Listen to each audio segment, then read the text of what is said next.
Hi, and welcome to Good News Glenn. Today we're going to be talking, let's see, I can't even see the sign, but hi, and welcome to Good News Glenn. Today we are here at Sal's famous neighborhood pizzeria. We're going to be speaking with Sal about how he was able to set a boxing world record at the age of 53. Join me now. Hi, and welcome back to Good News Glenn. My guest today is Sal Rocky Sinicola. Sal is famous for his pizza, but did you know he is also famous for his strength and stamina in the boxing ring? Hi, Sal. Hi, Avery. How are you? Good. To see you Good. again. Thanks for having us. My pleasure. Thank you for having this opportunity to talk with you. Thank you. Yeah. Well, tell us about your last boxing fight. This one right here that you won on April 13th, just a couple of months ago. Congratulations, by the way. Thank you very much. That was some fight. This fight, it was actually in the works for quite a while. Through the years, I've always said I want to make a comeback, especially when people learn about my last fight and how I left boxing back in 1988, actually February the 6th of 1988. So there's been something that I've had to have put together and I wanted to do. And as I said, John Messayunas, who was one of Don King's top right-hand guys, would come in every year visiting his family who live on the island. And he'd always say, "Hey, Sal, you look like you're in shape. Could you fight?" I said, "Can I fight?" "I sure can. I'm ready. I'll fight. Fight anybody, anywhere." And, we would take it to the next level. Every year he'd come. And I said, "John, I'm serious. Give me 6 months. I'll fight anybody, anywhere in the whole world. I don't care who. And I'll get back in world-class shape and we'll do it." And he's like, looking at me last July. I said, "I'm serious." He came back a couple weeks later and said, "I got you a fight." So I started training, of course, and taking the time necessary to get the weight down to a good limit, and my aerobic, anaerobic conditioning was all coming together. My sparring, my timing, my gym work, and everything else just came together. It was like more easier than I thought. Muscle memory. Thank God. Well, that's amazing. I have seen the fight. It's actually online. I've seen it, and it's a beautiful fight. Sal did a great job. But let's talk about your history in boxing. I was in Stallone's gym in Culver City. That's Aaron Pryor. We would spar hundreds of rounds preparing for our fights together. Of course, Vinny Pazienza. There's a couple fights, a couple other pictures of Aaron Pryor and myself. Let's see. We have. There's Rocky Graziano. Rocky Graziano actually is the Rocky that gave me my ring name.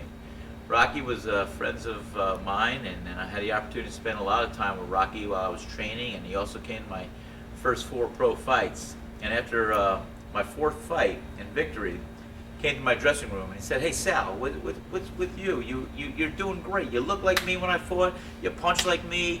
You're going to be a champion one day. But you know what? You have no ring name. What's with that?" I said, "Rocky, I'm sorry. I haven't had time to think about it." I said, well, my team used to call me the Machine in high school, but I don't know if I want to be known as the Machine. But I said, "Sal, do me a favor.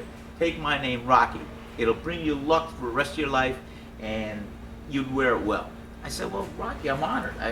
I'm privileged, and I hope I do it the honor that it did for you." And looking back at that now, when he said, "Sal, use my name, Rocky. It'll bring you luck." And they did the movie of his life, Somebody Up There Likes Me, with Paul Newman. And he was a lovable guy, this gentleman here, Rocky Graziano. Very gregarious, very outgoing, his personality, and one heck of a fighter. But looking back at my life, I'd have to say that I've had many opportunities, some that I've created, some that I've just taken up. And so I think that name Rocky has brought me a lot of luck. And I'll always remember that from him. And I thank him for that. That was my first meeting with Sylvester Stallone. That was a Wednesday night before Thanksgiving, I believe, in 1983. His wife Sasha took that picture of us. It was on top of the Sands Casino, and we had a little press conference that evening. Of course, that was a beautiful day in Brooklyn, New York, with a bunch of old retired professional fighters. That was Jake LaMotta on the left, the Raging Bull. You have Joey Giardello next to him with his head turned. You have a contender there, Mustafa Hamsho. But with his arm around me again was Rocky Graziano. And to put that whole party together was world-class, world-famous manager and my friend Al Certo, who's on the right. One of my last amateur bouts, that was against the Italian national team. I was the captain of the United States boxing team at that time. Wow. That was me wearing a USA boxing shirt. That was in Gleason's gym, probably 1981 or 82. That was Freddie Brown, who was a cut man of Roberto Duran's, and that was Ali Stoltz, who was one of my trainers and managers at the time. And that was after a sparring session with Roberto Duran in the ring of Gleason's. Take note of the little shiner he gave me. That was a good fight. That was a victorious fight, and there I am up there training in Gleason's gym. First gold medal I ever won right there against the Irish national team with the United States. This was a successful fight, even though it looks like I got the other end of the deal. That was a 10-round main event fight against a contender, and I remember that fight very well. Took 130 stitches to close 4 cuts and healed me up with the 2 perforated eardrums and separated retina. But I won. That's all that matters. How do you recover for something like that? It must have taken weeks. It did. I spent some of the times in the Hamptons, all resting on the beach. But that was a great fight, and one I remember round to round. And this gentleman up here, I gotta thank him also. That's Jerry Palmieri. Jerry Palmieri and I started out way back when I was 14, 15, and Jerry was actually one of the world's best light heavyweight amateur fighters. He and I toured also with the United States boxing team, and he won like 4 Golden Glove titles. But he went on to do other things. Jerry didn't want to really turn professional, and after the '80 Olympics were boycotted, he went on to get his master's degree in physiology and went to Montclair State and Chapel Hill, and he is now the head strength training coach of the New York Giants. He's got 2 Super Bowl rings, and why I like to always mention Jerry, a lot of my training and a lot of my preparation for fighting, I did things that weren't along the side of the norm of what traditional fighters were used to doing. Jerry, being trained in physiology and conditioning and sports doctors and everybody working with us, Jerry, back in 1984, helped outline a training schedule for me. And it has been, or has become, the Bible of my training. I was able to punch bell to bell for 10 rounds without ever looking at refilling the gas tank. And part of that conditioning and training was the program that Jerry outlined for me, and I always will thank him for that. Yeah, tremendous smart man when it comes to knowing the human body and preparing it for battle. What do you think is your biggest strength in the ring? Biggest strength in the ring is your mentality, your mind, you know. This can make a heaven out of hell or a hell out of heaven. Well, you know what it also does? It has given me the success because I never give up. I'm a fighter. I'm a fighter inside my heart forever. And I know it's just through my determination and my willingness never to be beaten or to stop or to ever cease, to keep on, keep fighting, to keep going on. That's my biggest strength. I have a good right hand, I have a good left hook, I have a great jab. My defensive skills have been second to none. But you know what? It all comes from up here. That's the best one right here. That and my heart, my passion, my belief. And that's what I put into everything I do, is my determination and my heart. And that's why we have a successful business here. I want to introduce world-class, good old Italian traditional food to the community. And I do it with love. I do it because I believe in it. And I do it because I want everybody to enjoy it, have a great experience when they come to Sal. Not only with the taste of the food, but the service, and just the good times that they can enjoy while being here. So that's been the secret of my success lifelong. Been my outlook on life, my determination, and my heart. And that's it. My passion to believe in what I can do is good. Well, we can tell that really comes through in your restaurant and in your boxing. So we so appreciate it. Stay tuned. More Good News Glenn coming up. Thank you. Welcome back to Good News Glenn. I'm here with Sal. We're talking about boxing, and I wanted to ask Sal, how are you able to train and manage the restaurant at the same time?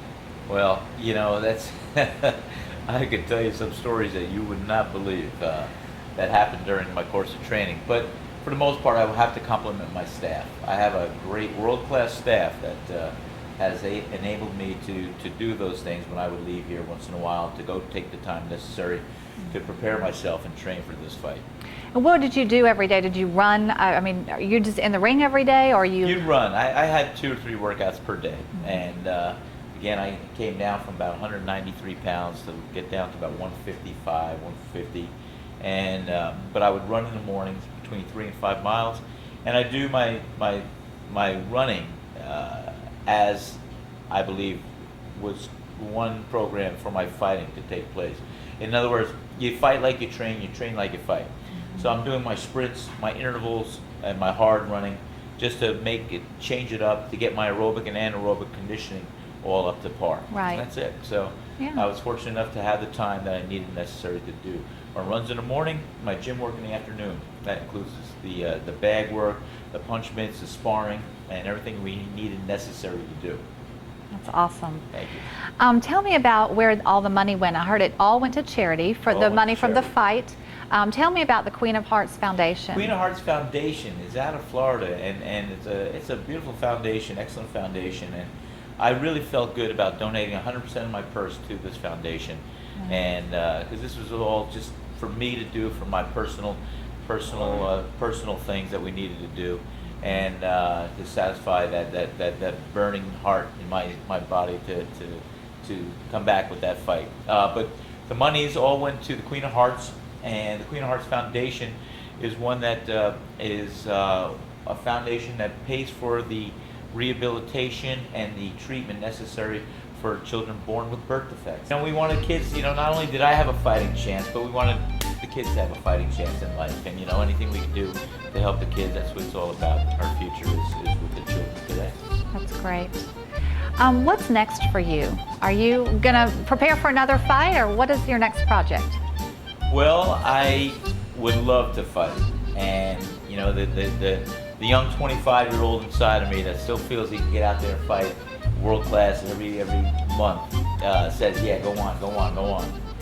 But the intellectual side of me says, you know what, I'm 53, and how much longer can I go? It's so funny. We had a couple of world body organizations at this past fight, and there was one organization, the WBF, I believe, the World Boxing Federation, along with the WBC, and that expressed an interest to have me go forward and do some fighting and possibly get back in the top 10 of the world ranking, and even by the end of the year possibly get me into a title fight situation. I would love nothing better than that, but is that really what's going to be good for me long term? Right now I'm looking at things, and I can remember from that fight, April 13th, seeing my 2 children ringside, ages 10 and 13 at the time, and when I fought and listening to them scream, "Daddy, Daddy, Daddy," and then when I had my hand raised in victory at the end of the fight, and the look on their faces, I don't think that's a memory I ever want to erase. So for all intents and purposes, their dad won a world title that night, but we'll see. Realistically, I do have some opportunities to go back in the ring. However, I'm also looking at another level. I'm looking at an opportunity to get my promoter's license and to bring big-time, world-class professional boxing to the Golden Isles. Wow. I could even have, by the end of this year, I might be able to have a world championship title bout right here that I could promote down in Golden Isles. That's exciting. That is And, very I bring exciting. a lot of my friends and celebrities down here, and I think it'd be a good boost for the economy, and I think we could also all benefit from having some world-class shows such as that. That would be great. I was thinking maybe you'd open your own gym, but the World Championship fight sounds even better. I've often thought about that, and why I stayed away from boxing as long as I had to was because it was still too close to me. I knew once I started training or teaching somebody, I still want to get back and do it myself. Right. And that's why I'm still too much involved with boxing on that level, too close. And, Right. I feel I can still go back and do it. But again, that's a 25-year-old talking inside, not the 53-year-old saying, "What are you, crazy?" One step at a time, right? That's right. That's right. Well, you have won a pro boxing record. You're also in the Guinness Book of World Records. Tell me about that. That must have been a very exciting moment. That was very exciting, and we'll have to thank our friend and boxing trivia, sports trivia gentleman. He's also the president of the New Jersey Boxing Hall of Fame, where I was recently inducted into. But Henry Haskell he looked at all the references, all the records, all that had to do with boxing, and he looked at my situation, or what I was about to do. And the record that I just broke, and it's a world record, was that I was the longest professional boxer to ever retire for a period of 25 years and 63 days to ever make a successful comeback into the sport of professional boxing. So that's the record.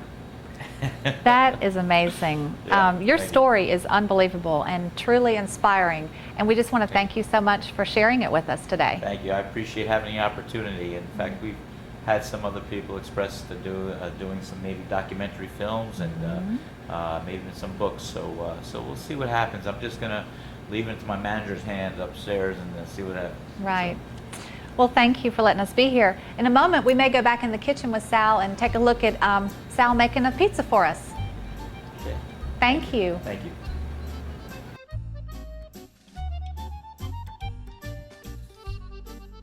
I was youngest of 10 children. My father was the youngest of 10 children.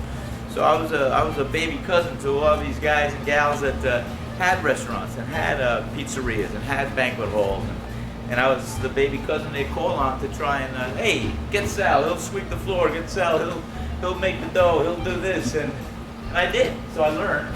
And it was a great opportunity for me to really see authentic food cooked with love. And as my family always did. My mother, my father, they were the best chefs I ever knew. They could cook and put together anything in the world that was tasty and good. We're so thankful that you're here and that you've not only won a boxing world record and now you're going to bring some great boxing to the Golden Isles, but we always appreciate a good Sal's Pizza. And we just want to thank you again for letting us come into your restaurant and talk to you all about your life. Well, it's my pleasure, Amy. Thank you so much. And it's been a pleasure all along, and we're just grateful that, you know, like the movie, somebody up there does like me. And I love him. I thank everybody every day. I love the community, I love what we're doing, and I thank everybody for giving me the opportunity, like I said. Thank you. Well, thank you. Thanks for being here. Thank you. That's it for this Good News Glenn. We'll see you next time. Okay. Yay! Thank you.